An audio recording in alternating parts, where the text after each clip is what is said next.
The Huawei P8 is the Chinese firm's latest foray into the flagship market, and it's arguably its best handset to date after the comparably sedate Ascend P6 and Ascend P7 flagships of the past couple of years.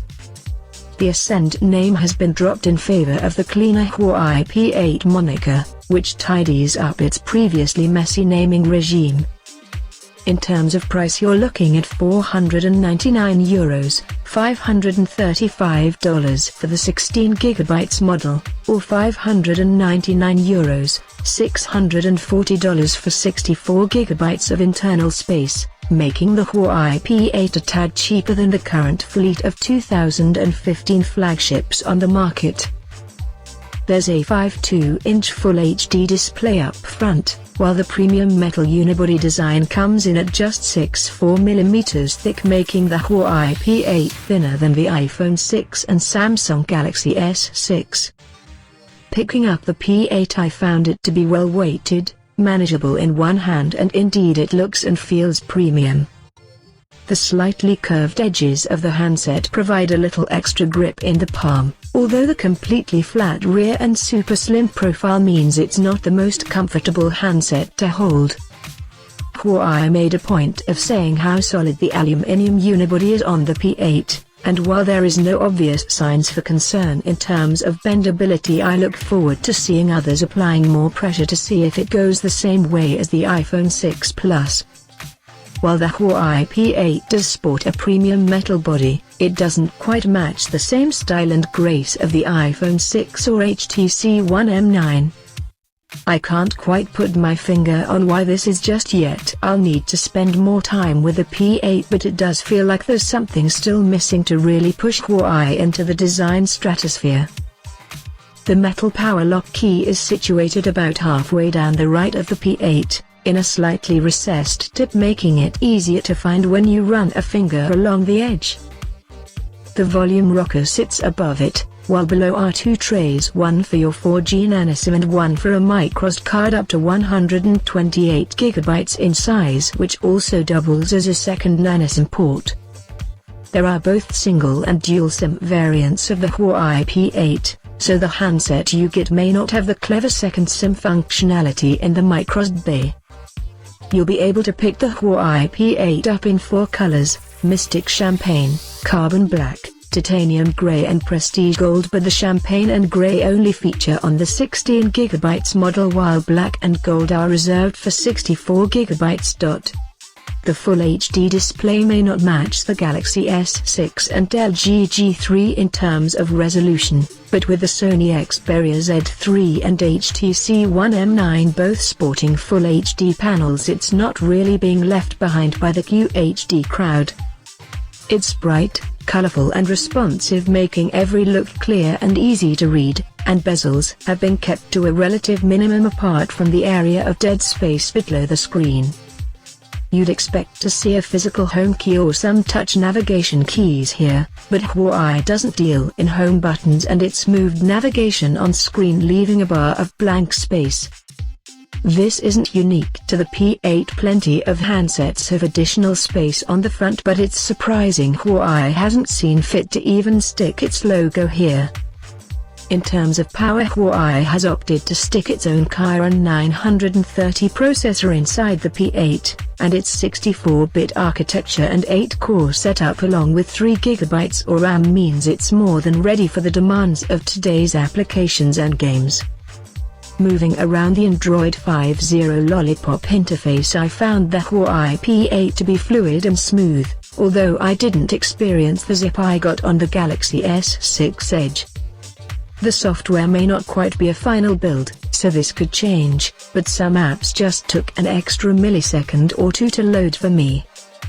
Don't get too excited at the mention of the Lollipop operating system either, as it hasn't escaped the clutches of Huawei's Emotion UI on the P8. It will be interesting to see how it compares to the likes of Qualcomm's Snapdragon 810 and Samsung's own chip in terms of performance and power efficiency, but you'll have to wait for the full review for the answers. A new feature Huawei has baked into its interface, voice wake up, allowing you to say a predetermined phrase for your phone to recognize and then call out to tell you where it is. It's not likely to be a feature that's used all that often, and the ringtone which actually says emitters here is a bit odd coming from your phone, but if it works properly it could save valuable searching time.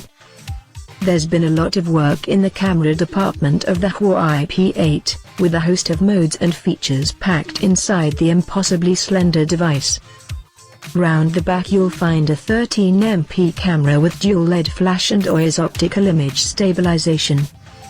Huawei went as far as to say it outperforms the snapper on the iPhone 6 Plus. Fighting talk indeed. Low light enhancement promises clearer, brighter images in poorly lit areas thanks to the world's first 4-color RGBW smartphone sensor, independent DSLR quality ISP image signal processor and beefed-up OIS. A new time-lapse mode allows you to take photos at specific intervals and then stitch them together to make a short video. You can even add a soundtrack if you wish. It's slightly on the gimmicky side of things, but it's fun to play with. Fancy another camera gimmick? Well, you're in luck, as the rather odd light painting mode lets you sketch light tracks in the air to create spectacular and unique night shots. Right. Battery life is a hot topic in the smartphone world, and the Huawei P8 makes some bold claims about how long it can last on a single charge. The 2600 mAh battery is locked inside the aluminium body, and Huawei reckons the P8 will go for a day and a half with normal usage. Power users should see a full day of use from the P8 too, which would put it ahead of the Galaxy S6 and One M9. You'll have to wait for the full review to find out if the Huawei P8 can live up to its claims. The Huawei P8 is the most exciting handset to come out of the Chinese firm over the past few years, possibly ever, and it shows some very real promise. Some big talk about a vastly improved camera, impressive battery claims and a stylish design wrap up a decent display, and a heap of power add to that an attractive price tag, and there's a lot to like here. Performance wasn't as slick as I hoped, but that could change before the P8 goes on sale, and the Emotion UI hasn't really moved on, but this is a serious flagship smartphone and one which will have Samsung, HTC, LG and Sony looking nervously over their shoulders. Huawei didn't announce an exact date for the P8 and P8 Max, but both will be available in two different models, 16GB and 64GB. Both will have a microSD card slot which you can expand up to 128GB, though, so we're not sure whether the 64GB version of either handset will really gain much traction. Neither of them are particularly cheap either, but at least they're more affordable than Samsung or HTC's current offerings. The standard 16GB version of the P8, for example, will cost $535, while the premium 64GB version will cost $640. The P8 Max, on the other hand, will cost around $599 and $699 respectively. All P8 Max handsets will be dual SIM as well, while the P8 will be available in both single SIM and dual SIM variants. We'll be bringing you a full review of the P8 Max in the next few days, but so far it looks as though it could potentially be this year's dark horse in the flagship smartphone arena, especially if Huawei's battery life claims prove to be true.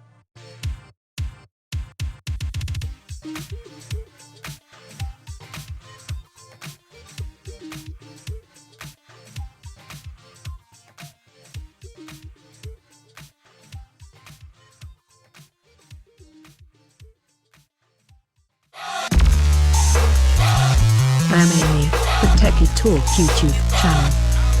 Thanks for watching and don't forget to subscribe.